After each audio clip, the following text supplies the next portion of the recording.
Mamma mia, salut les amis et bienvenue dans cette vidéo numéro 7. Alors avant d'apprendre de nouvelles choses avec cette nouvelle vidéo, je veux tout simplement clarifier quelques petits Mitsubishi que nous avons vus dans la vidéo précédente. Vous avez ici par exemple pour le premier couple, le C qui se répète, pour le deuxième couple, le 3 qui se répète et pour le troisième couple, le 2 qui se répète. Donc vous avez la possibilité de simplifier l'écriture en mettant tout simplement dièse, C, 3, 2. Alors cela va marcher sans problème. Ok.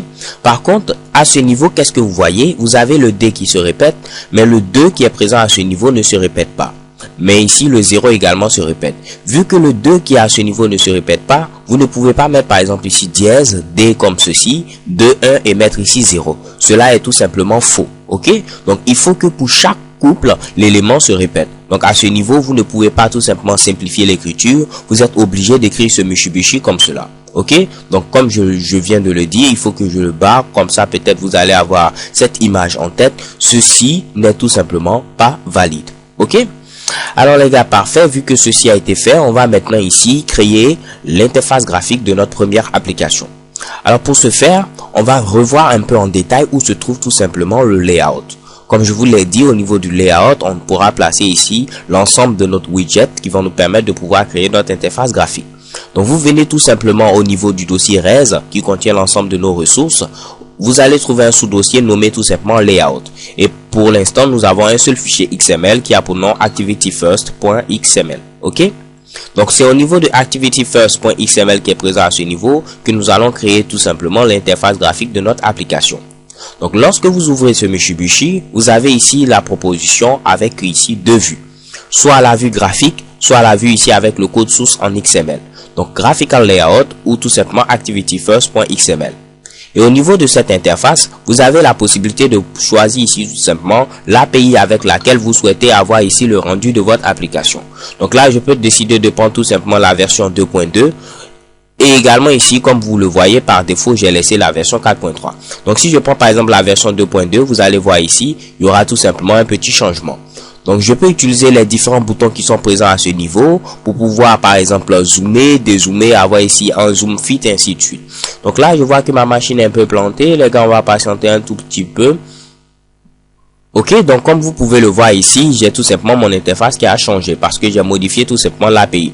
Donc je clique sur le 1 qui est présent à ce niveau, comme cela vous allez pouvoir mieux voir. Donc là je change, je reviens avec la version 4.3 et vous remarquez ici très simplement que l'interface change. Également ici je peux changer tout simplement ici la résolution. Ici par exemple par défaut j'avais pris ici 3.7 WVGA 480 x 800, donc je peux sélectionner tout simplement ce Mitsubishi qui est présent à ce niveau. Ok, alors les gars, vu que ceci est fait également, nous allons maintenant commencer par mettre ici des éléments. Comme je vous l'ai dit, on peut tout simplement utiliser le drag and drop pour pouvoir déplacer des éléments. Donc là, par défaut, on a un petit Hello World qui est présent à ce niveau.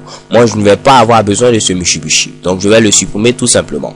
On va ajouter un nouveau text view, donc je viens au niveau de form widget qui est présent à ce niveau et je déplace un nouveau text view. Ok, au niveau de ce text view, qu'est-ce que nous allons faire? Nous allons lui donner un identifiant. Mais avant de donner l'identifiant, je vais vous expliquer quelque chose qui est présent au niveau ici du code XML. Donc je viens rapidement au niveau du code XML et vous voyez quoi ici? Vous voyez ici Relative Layout. En effet, un layout va nous permettre de pouvoir agencer nos différents éléments. Et nous avons plusieurs types de layout. Nous avons par exemple Relative Layout qui va nous permettre de pouvoir agencer les différents éléments les uns par rapport aux autres.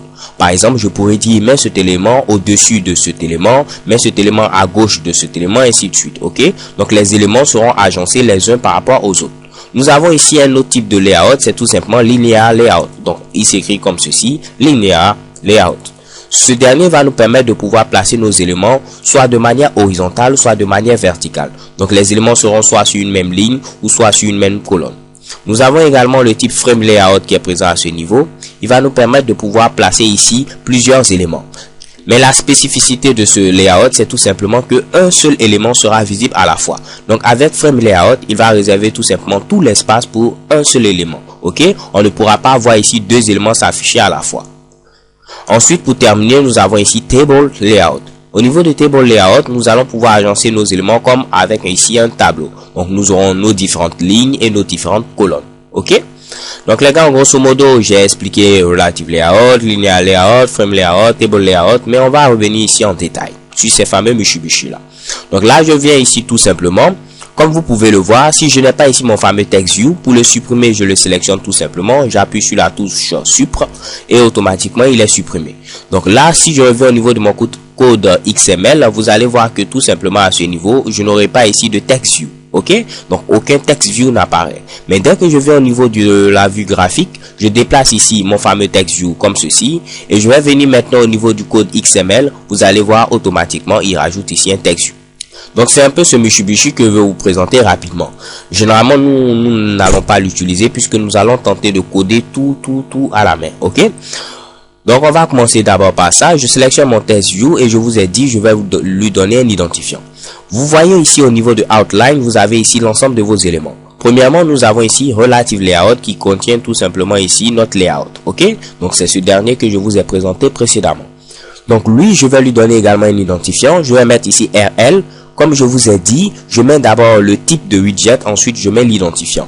Donc par exemple pour Relative Layout, c'est pourquoi j'ai mis RL. Si j'avais un Text View, je mets ici TV, j'avais un bouton, je mets ici B, j'avais une image View, je mets IV, ainsi de suite. Donc pour Relative Layout, je mets ici RL et ensuite je vais mettre pourquoi pas Welcome pour dire que c'est le Relative Layout pour ma page d'accueil. Je viens maintenant sélectionner ensuite ici le Text View. Je vais lui donner également un identifiant. Donc pour lui donner cet identifiant, je vais mettre tout simplement TV comme je vous l'avais présenté, Welcome, pour dire c'est le TextView pour ma page d'accueil tout simplement. Ok. Donc là je fais tout simplement Yes à ce niveau et je termine ici avec OK. Alors ensuite les gars, lorsque je sélectionne ce Mitsubishi, je vais mettre ici un texte. Donc pour mettre mon texte, on a la possibilité de faire ce qu'on appelle le hard coding. Donc je vais d'abord replier ce Mitsubishi et vous voyez ici c'est marqué texte. Donc au niveau de texte, je peux mettre tout simplement mon texte. Donc je peux mettre par exemple ici je teste comme ceci. Je valide avec la touche entrée. Si j'appuie ici sur le fameux bouton 1, vous voyez ici ce fameux je teste. Mais ce que nous venons de faire est tout simplement ce qu'on appelle le hard coding. En général, lorsqu'on développe, on va essayer de faire tout simplement une externalisation de nos différentes chaînes de caractères, nos dimensions, nos couleurs, ainsi de suite. Ce qui va permettre de pouvoir centraliser un peu ces Mitsubishi. Ce qui va faire que par la suite, si vous souhaitez par exemple que votre application soit internationale, elle soit disponible en anglais, en français, en espagnol, ainsi de suite, cela sera beaucoup plus facile. Donc, vu qu'on n'a pas pour l'instant ici externalisé tout simplement cette chaîne de caractères, raison pour laquelle il a mis ici ce point d'exclamation.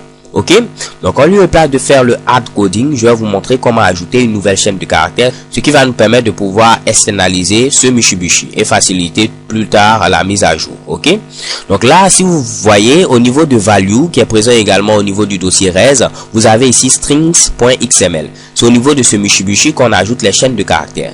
Mais vu que dans cette vidéo je vais faire tout de manière graphique, pour l'instant on ne va pas ajouter de code XML. Donc pour ce faire, rien de bien compliqué, je sélectionne ici mon TextView et je vais venir tout simplement au niveau de texte. Mais cette fois-ci, en lieu et place de cliquer ici pour mettre la valeur, je vais cliquer sur les 3 points de suspension qui sont présents à ce niveau. Lorsque je clique sur ce Mitsubishi, on peut voir apparaître ici New String pour dire tout simplement nouvelle chaîne de caractères.